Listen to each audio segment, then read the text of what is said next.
suspect's encounter. Now he's been arrested for trying to lure her to a secluded beach for a sexual rendezvous.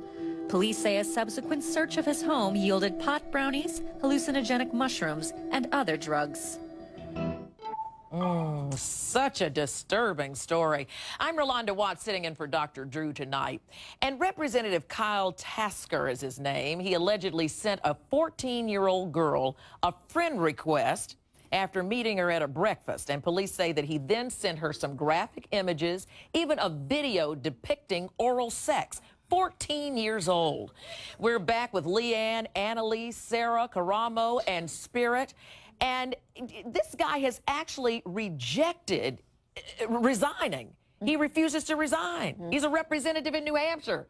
And he's, well, listen, you're innocent until proven guilty, but he's saying, I'm not resigning. Is that appropriate? Oh, no, of course not. I mean, first of all, I know the guy allegedly had done all this, but in my book, he's guilty. If that was my child, and I do have a little girl now, he'd be castrated by now. But okay, arrest him, put him through court, make sure he's, registered as a sex offender, but castrate that MFer. That's okay? right. Because what is he doing? First of all, he's in his, what are the people of his district doing? This is his third term. Nobody knows this guy's a drug dealer and likes underage girls? Yeah. Thank you. I mean, what is going on in that town? They said that he had all these drugs, the police say, that he had all of these drugs ready to sell, packaged. Yeah. He had some cookies. He had some hallucinogenic mushrooms, apparently. I mean, and then luring this little girl allegedly to a beach and just for sex. Go on, Annalise. I mean, the drug distribution is seriously just icing on the cake for the prosecutors, right? But I look at this, and it's all about he is targeting children, allegedly targeting children. And he makes the comment, it's girls like you that get guys like me in trouble.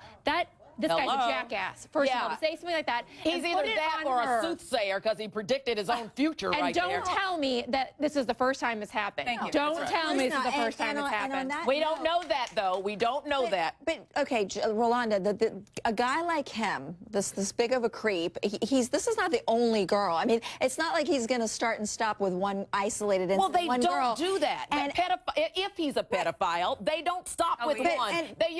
You're caught with the one you get caught with, but there are hundreds and I think he would be extremely lucky in this case if the complaint is limited to what he's been charged with, because they took his computers, they took his devices. They're going to go through that with a fine-tooth comb, believe it. And they're going to find more girls, and they're going to find child pornography. They're going to find victims of child molestation that he's actually had sex with. Because that is the truth.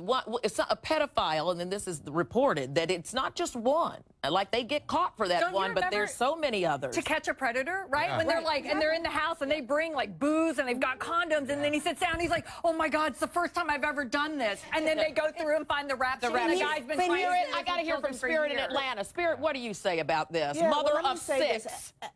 And as a therapist that has worked with convicted sex offenders and also as a facilitator for child abuse prevention and sexual abuse prevention with the Darkness to Light campaign, I will tell you that you guys are absolutely right on the money with this. When he says girls like you get guys like me in trouble, that is the strongest indicator that this is not the first time. Had they not caught him, this would not be the last time. And those drugs were not just for sale. I'd be willing to bet that he uses those in his encounters with these children. Can I tell you something? Kudos to the parents for checking in. Kudos to the child for having the open relationship to communicate with her parents.